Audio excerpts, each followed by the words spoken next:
बिस्मिल्लाहिर्रहमानिर्रहीम, अस्सलाम वालेकुम। मैं हूं शकील गुरेजा। अमेरिका के इंतखाबात मुकम्मल हो चुके और डोनाल्ड ट्रंप दूसरी मरतबा अमेरिका के सदर मुंतखब हो गए। इनके इस इंतखाब के बाद दुनिया के ऊपर क्या असरात मरतब होंगे उस पर बात करते हैं, और डोनाल्ड ट्रंप ने अपनी तरजीहात बता दी, उसके ऊपर भी बात करते हैं, और इसका पाकिस्तान के ऊपर और इस खित्ते के ऊपर क्या असर पड़ेगा। और सबसे अहम सवाल जो $1 मिलियन क्वेश्चन है पाकिस्तान के अंदर, जो हर जुबान ज़द-ए-आम है, वो है कि क्या इमरान खान साहब की रिहाई मुमकिन होगी या नहीं होगी। इन सारी चीज़ों के ऊपर बात करते हैं। डोनाल्ड ट्रंप ने एक तारीख रकम कर दी। कहा जा रहा है कि 144 साल के अंदर ये पहले सदर हैं अमेरिका में जो एक मरतबा हारे, पहले जीते फिर हारे और फिर दोबारा मुंतखब हुए, यानी हार कर फिर से मुंतखब होना, ये खैर उन्होंने रिकॉर्ड कायम कर दिया है। और पहले जो खबरें आ रही थी, जो सर्वेज आ रहे थे सारे, वो ये बता रहे थे कि बड़ा क्लोज कॉन्टेस्ट है, करीब करीब होगा, फ्रैक्शनल डिफरेंस होगा। कल तक यही बातें हो रही थी, लेकिन अब अगर जो इलेक्टोरल वोट्स मिले हैं उसको देखें तो उसमें बड़ा फर्क नजर आ रहा है। 538 टोटल हैं, उसमें से 270 इलेक्टोरल वोट जो लेता है वो जीत जाता है और वो हुकूमत बनाता है। तो इस वक्त डोनाल्ड ट्रंप की जो पार्टी है, या डोनाल्ड ट्रंप कह लें उनको, वो 277 जो इलेक्टोरल वोट हैं वो जीत चुके हैं। जबकि कमला हैरिस की अगर बात की जाए तो वो उनके आए 226, तो इसमें बहुत ज़्यादा फर्क है। जबकि रिपब्लिकन्स का ये मौक़िफ़ है कि उनका ये नंबर 315 तक जाएगा, जबकि कमला हैरिस और उनकी पार्टी वो अभी तक मुकम्मल तौर पे खामोश हैं। उनकी तरफ से इसके ऊपर कोई रद्द-ए-अमल, कोई मौक़िफ़, वो चीज़ सामने नहीं आई। और सेनेट के अंदर जो अमरीकी कांग्रेस का ईवान बाला है, उधर भी इनको मेजॉरिटी हासिल हो गई 51 सीटों के साथ। 100 अरकान का वो उनका यानी कि वो है, उसमें 100 अरकान हैं, 100 सेनेटर्स, उसमें से 51 जो हैं वो ये जीत चुके हैं। तो इसका मतलब उनकी ये बहुत बड़ी रुकावट जो है वो भी दूर हो गई डोनाल्ड ट्रंप की। तो उनकी पार्टी के लिए, उनकी हुकूमत के लिए ये एक बहुत बड़ा, जिसको कहते हैं साई ऑफ रिलीफ होगा, कि उनको वहाँ पे किसी और की ज़रूरत नहीं रहेगी। अगर कानून साजी करना चाहते हैं या कोई रिपील करना चाहते हैं तो वो अपनी मर्जी से कर सकते हैं, उनको मोहताजी कोई नहीं होगी। तो एक भरपूर मैंडेट जो है वो डोनाल्ड ट्रंप को मिला, ये उनकी बड़ी कामयाबी है। अब इसके बाद आते हैं कि इसके असरात क्या होंगे। उसके लिए आप सबसे पहले डोनाल्ड ट्रंप की शख्सियत जो है उनके ऊपर अगर हम नज़र दौड़ाएं तो वो एक गैर रिवायती सियासतदान है। वो एक मीडिया सेलिब्रिटी रहे, वो एक बहुत बड़े कामयाब बिजनेसमैन हैं, और वो अनकन्वेंशनल पॉलिटिशियन है, एग्रेसिव हैं। गो कि उम्र जो है उनकी 78 साल है, लेकिन एग्रेशन उनके अंदर कूट कूट के भरा हुआ है, और वो बड़े ब्लंट हैं। किसी मौके पर कुछ भी कह देते हैं, वो इस चीज़ से ये परवाह नहीं करते कि लोग क्या कहेंगे, वो कह देते हैं। अब इसी तरह जो पिछली उनकी प्रेसिडेंसी थी उस दौरान भी और इस वक्त भी उनके बारे में ये बात करना कि वो क्या करेंगे, ये इसके बारे में कोई बात, कोई कुछ नहीं कह सकता। वो अनप्रिडिक्टेबल हैं, वो कुछ भी कर सकते हैं। अब बात आ गई कि उनको चैलेंजेस कौन कौन से दरपेश हैं। अमेरिका एक सुपर पावर है, इसमें कोई शुबा नहीं है, और जब वहाँ पे इंतज़ामिया तब्दील होती है तो उसका असर फिर पूरी दुनिया के ऊपर आता है। जो बड़े बड़े ममालिक हैं, पाकिस्तान, चीन, रूस, अमेरिका, इंडिया, ये और ये गल्फ़ ममालिक हो गए, सऊदी हो गए, अब ये इनके साथ वो कैसे निपटेंगे, ये तो खैर आने वाला वक्त इसका तयन करेगा।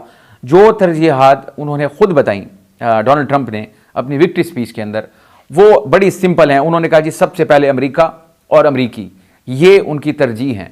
अमेरिका को उन्होंने दोबारा उन बुलंदियों पर वापस लेके जाना है जो पहले से थी, और इसके अलावा जो अमरीकी हैं उनकी ज़िंदगी को, उनके मेयार ज़िंदगी को उन्होंने बेहतर करना है, और बॉर्डर्स जो हैं उनको सिक्योरिटी को इंश्योर करना है कि कोई गैर कानूनी तारकीन वतन अमेरिका में दाखिल ना हो, और जो अमेरिका में मौजूद हैं उनके लिए यानी कि वो सख्ती का पैगाम पहले भी लेके आए थे और अब भी लेके आ रहे हैं। तो ये उनकी कुछ तरजीहात हैं। मईशत जो है उसको भी उन्होंने टॉप प्रायोरिटी पे रखा है। ऑब्वियसली लोगों की ज़िंदगी तभी बेहतर होगी जब उनकी मईशत जो है वो बेहतर होगी। तो ये उन्होंने तरजीहात अपनी रखी हैं दुनिया के सामने भी, कौम के सामने भी। फॉरेन पॉलिसी के ऊपर उन्होंने कोई डिटेल गुफ्तगू तो नहीं की, लेकिन जंगों के बारे में उन्होंने ज़रूर बात की। उन्होंने कहा जी मैं जंगों को ख़त्म करूँगा, जंगों को शुरू नहीं करूँगा। अब इस वक्त ग्लोब के ऊपर 2 जंगें जो हैं बड़ी वो जारी हैं, और वो इस वक्त डोनाल्ड ट्रंप को मिली हैं वर्षे में। उनका दावा ये है कि वो इनको ख़त्म करेंगे, जंगों को, शुरुआत कोई नहीं करेंगे। अब 2 जंगें कौन सी हैं? एक तो यूक्रेन और रूस की जंग है। क्या वो यूक्रेन को मजबूर कर पाएंगे कि वो रूस के साथ बैठ के इस मामले को सेटल करे? ये एक बड़ी जंग है जो जारी है, और ऑब्वियसली उसके असरात जो हैं वो पूरी दुनिया में महसूस भी किए जा रहे हैं। इसके अलावा मशरिक़ वस्ता के अंदर इस वक्त अगर इसराइल को देखा जाए तो इसराइल हमास के साथ, तो वहाँ गज़ा की पट्टी, उधर उनका मामला चल रहा है, जिसको सफ़े हत्ती से मिटाने की पूरी कोशिश कर रहा है, और कमोबेश वो उसने उसको खंडरात में तब्दील कर दिया गज़ा की पट्टी को। फिर उसके बाद उसका दायरा जो है वसी हुआ, वो लबनान में गए, और वहाँ पर हिज़्बुल्लाह है, ईरान उसको सपोर्ट करता है, उनके साथ भी उनकी जंग जारी है। उनके 2 लीडर जो हैं उनको उन्होंने शहीद कर दिया और वहाँ पे भी बहुत ज़्यादा बमबारी और ये जंग वहाँ भी जारी है। फिर उसके बाद उनकी डायरेक्ट कॉन्फ्रंटेशन हो गई ईरान के साथ, क्योंकि हिजबुल्लाह को ईरान सपोर्ट कर रहा था, तो उन्होंने ईरान के ऊपर हमला किया। पहले ईरान ने हमला किया, फिर इन्होंने इसराइल ने जवाब दिया। बड़ा कैलकुलेटेड और नॉमिनल किस्म का जवाब था, जिसको मैंने ज़ाती तौर पर समझा था कि ये यानी वो कोशिश कर रहे हैं कि काम को ख़त्म किया जाए, ठंडा किया जाए, जंग को आगे ना बढ़ाया जाए। बहरहाल ईरान जो है वो भी दावा कर रहा है कि वो उसका जवाब देगा। तो ये जंग मशरिक़ वस्ता के अंदर जो चल रही है, इसको ये किस तरीके से काबू करेंगे या इसको कैसे सेटल करेंगे डोनाल्ड ट्रंप, ये उनके लिए ऑब्वियसली चैलेंज होगा। लेकिन बड़े मुबस्सिरीन ये कहते हैं कि ये काम डोनाल्ड ट्रंप ही कर सकता है, क्योंकि वो अनकन्वेंशनल है और वो बड़ा एक दिलेर किस्म का आदमी है और एक जट किस्म का बंदा है। जिस तरह होते हैं वो उस तबीयत का बंदा है, वो कोई फॉर्मेलिटीज़ वाले नहीं है। तो वो इनको अच्छे अंदाज से हैंडल कर सकते हैं चीज़ों को। वो नेतन्याहू को भी यानी बिठा सकते हैं, समझा सकते हैं, मनवा सकते हैं बात, और दूसरी तरफ जो काउंटर पार्ट्स हैं उनको भी वो इस बात पे राज़ी कर सकते हैं।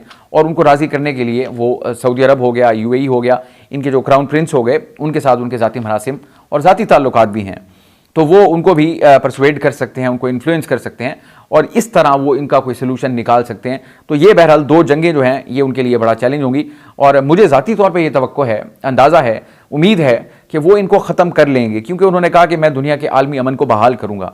आलमी अमन को बहाल करना है तो ये 2 बड़ी जंगें उनको बहरहाल ख़त्म करनी पड़ेंगी। अब आ जाते हैं ख़ित्ते के ऊपर। अब ख़ित्ते के अंदर भी सूरत हाल बड़ी इंपॉर्टेंट है पाकिस्तान के तनाजुर में, यानी साउथ एशिया की अगर बात की जाए, पाकिस्तान का झुकाव चीन की तरफ है, बड़े करीबी रवाबित, दोस्ती ताल्लुक, और ये चीज़ अमेरिका को चुभती है क्योंकि चीन का वो हरीफ है। तो उसके मुकाबले में अमेरिका जो है वो इंडिया को जो भी असाइनमेंट हो, जो भी काम हो, वो उसको तैयार करता है टू काउंटर चाइना, तो वो उसको सपोर्ट करेगा। इसका मतलब यह है कि पाकिस्तान की जो वैल्यू होगी फॉर अमेरिका वो लेस, यानी कि मेरा ख्याल है कम होगी निस्बतन इसके, क्योंकि हम चाइना के साथ अलाइड हो रहे हैं और रूस के साथ भी हमारी गुफ्तगू शनीद जो है वो शुरू हो चुकी है। तो बहरहाल ये पाकिस्तान और अमेरिका अगर टेबल के ऊपर देखा जाए तो अमेरिका को इस वक्त पाकिस्तान की उस तरह ज़रूरत नहीं है जिस तरह माजी में हुआ करती थी। अफ़गान वॉर थी, उनको ज़रूरत थी तो उन्होंने अपनी आँख का तारा बनाया हमें। फिर इसके बाद आ गई वॉर अगेंस्ट टेररिज्म मुशर्रफ दौर में, तो उस वक्त भी उन्होंने हमें अपनी आँख का तारा बनाया, डॉलर्स भी दिए, बिलियंस ऑफ डॉलर्स, और बड़ी सपोर्ट की, असले में हो या सिविलियन सपोर्ट हो।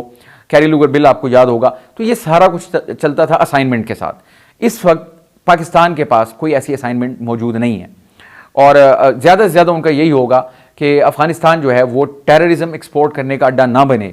इससे ज़्यादा मेरा ख्याल है उनके लिए पाकिस्तान की कोई ख़ास यूटिलिटी बज़ाहिर नज़र नहीं आ रही। अगरचे मुस्तकबिल जो है वो अनसीन है, कोई उसमें बड़ी डेवलपमेंट हो सकती है, कोई चीज़ हो सकती है।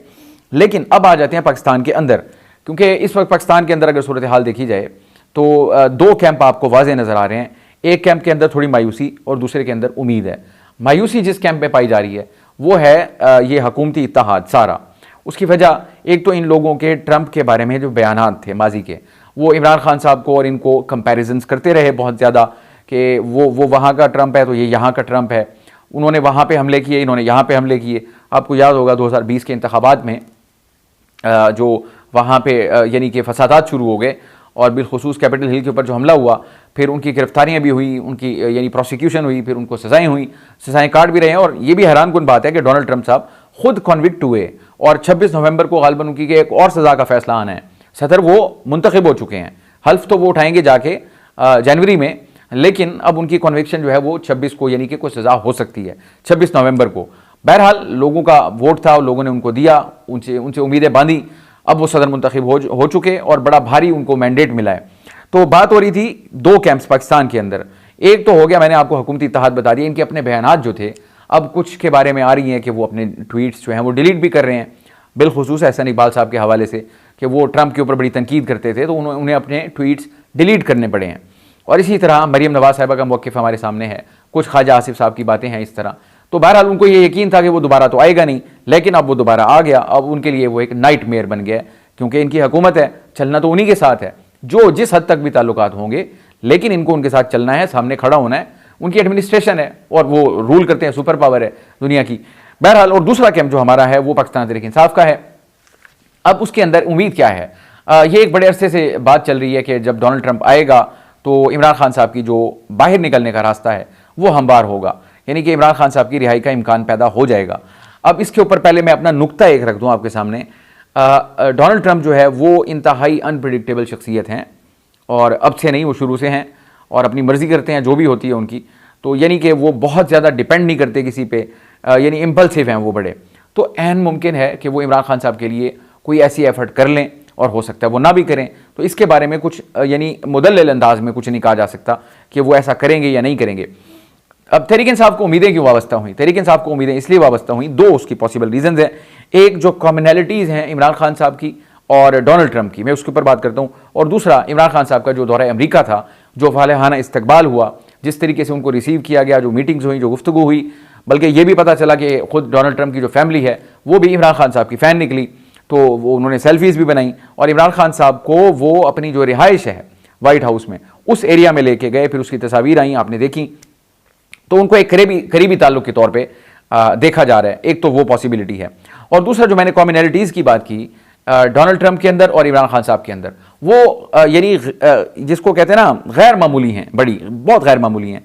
मैं माजी को छोड़ते हुए, मैं अगर करंट सूरत हाल की पॉलिटिकल सिनेरियो के अंदर बात कर लें, इमरान खान साहब अनप्रिडिक्टेबल, डोनाल्ड ट्रंप अनप्रिडिक्टेबल, वो अनकन्वेंशनल पॉलिटिशियन, इमरान खान साहब अनकन्वेंशनल हैं।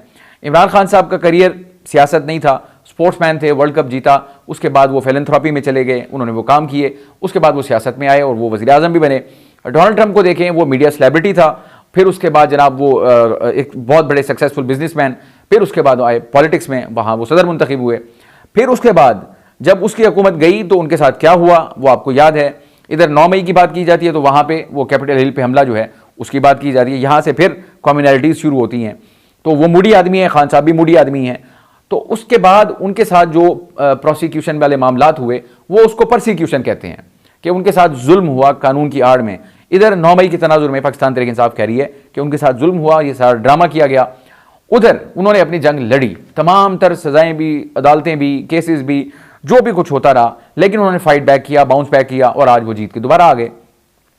और इधर इमरान खान साहब की जो जंग है वो बदस्तूर जारी है। फर्क इतना है कि वो जेल नहीं गए, इमरान खान साहब जेल गए, इमरान खान साहब जेल काट भी रहे हैं।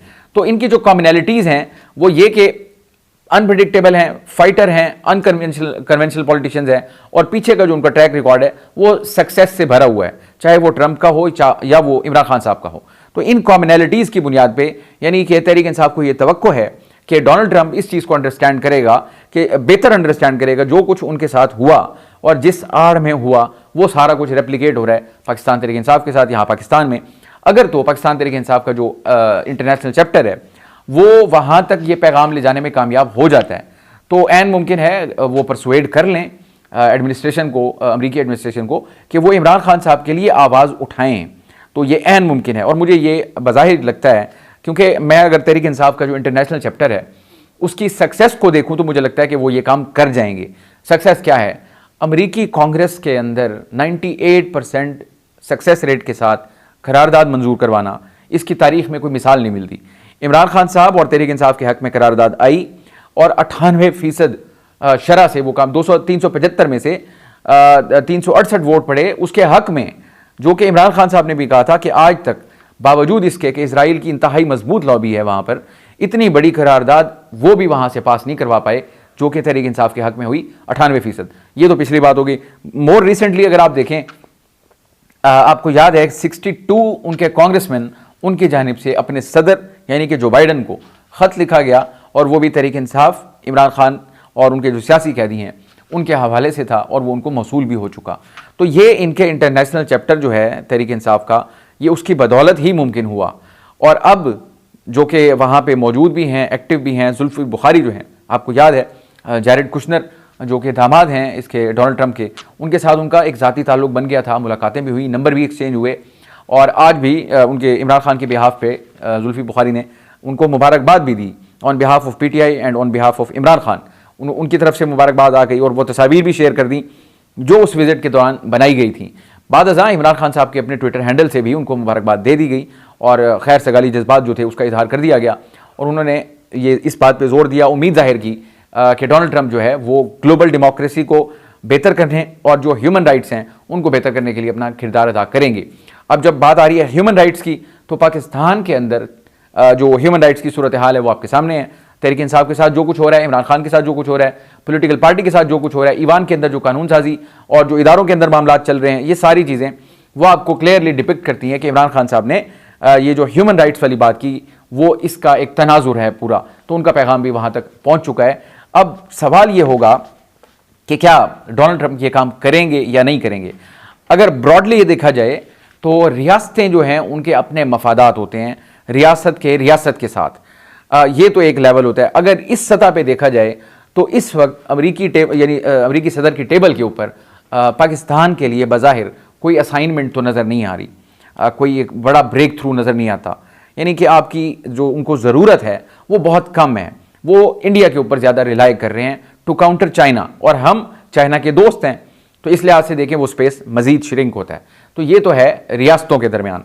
अगर पर्सनैलिटीज़ की बात की जाए और जो कुछ एज पॉलिटिकल पार्टी उनके साथ रिसेंट पास्ट में हुआ, रिपब्लिकन्स के साथ या ये डोनाल्ड ट्रंप है इनके साथ खुद, और फिर इधर इमरान खान साहब के साथ, तो ये कॉमनैलिटीज़ जो हैं वो मेरा ख्याल है डोनाल्ड ट्रंप को इस चीज़ पे तहरीक इंसाफ का इंटरनेशनल चैप्टर कायल कर सकता है कि हुजूर आप तो खुद ये सारा कुछ भुगत चुके हैं, जो कुछ आपके साथ हुआ है एन बैने ही वही इस वक्त हमारे साथ हो रहा है वहाँ पर, और जो चीज़ें यहाँ पे हो रही हैं, तहरीक इंसाफ की एक क्वालिटी है, सोशल मीडिया का वो बेहतरीन इस्तेमाल करते हैं और चीज़ों को वो बड़ा ज़बरदस्त कंपाइल करते हैं। अगर तो वो इसको कंपाइल करके अपनी फ़ाइल को वहाँ पहुँचा देते हैं और मुसलसल उस पर यानी कि दबाव बढ़ाते रहते हैं, दबाव से मुराद कि वो ज़ोर लगाते रहते हैं कि ये आवाज़ उठाएं, तो ऐन मुमकिन है कि वो इसको अमेरिकी जो यानी कि नई एडमिनिस्ट्रेशन होगी उसको वो कायल करने में कामयाब हो जाएं। लेकिन अब ये बात है कि तहरीक इंसाफ को ये तवक्को थी वर्कर की सतह पे कि उसके आते ही कुछ हो जाएगा, ऐसा तो नामुमकिन है। उसकी वजह यह है कि इनका हल्फ जो होगा वो होगा जनवरी में, और तब तक के लिए अभी 2 महीने बीच में बाकी हैं, तो फौरी तौर पे तो ऐसा कुछ होगा नहीं। और जब वो आएंगे तो क्या उनकी फौरी तरजीहात में ये बात शामिल होगी, इस पर अभी सवालिया निशान है, क्योंकि और बहुत सारी चीज़ें हैं खुद अमेरिका के अंदर। फिर उनकी जो बड़ी जंगें हैं 2, मशरक़ी वस्ता वाली और यूक्रेन वाली, वो आगे, फिर उसके बाद आ जाते हैं चाइना के साथ, फिर रूस के साथ, फिर इसी तरह नॉर्थ कोरिया के साथ। तो ये बड़े बड़े चीज़ें हैं, उसमें तहरीक इंसाफ का इंटरनेशनल चैप्टर किस तरीके से अपने इस इशू को उनकी टेबल पे ले आता है, तो ये उनके लिए बड़ा चैलेंज होगा, और देखते हैं कि वो इसमें किस हद तक कामयाब होते हैं। आपको ज़रूर आगाह करते रहेंगे। आज के लिए इतना ही, क्योंकि आज ये इलेक्शन था तो ये स्पेशल था उसके हवाले से, तो आपको ज़रूर आगाह करते रहेंगे जो भी सूरत हाल होगी। आप हमारे वीडियोज़ को लाइक कर सकते हैं, चैनल को ज़रूर सब्सक्राइब करें और अपना फीडबैक कमेंट के ज़रिए आप हमारे साथ शेयर कर सकते हैं। इजाज़त दीजिए, अल्लाह हाफ़िज़।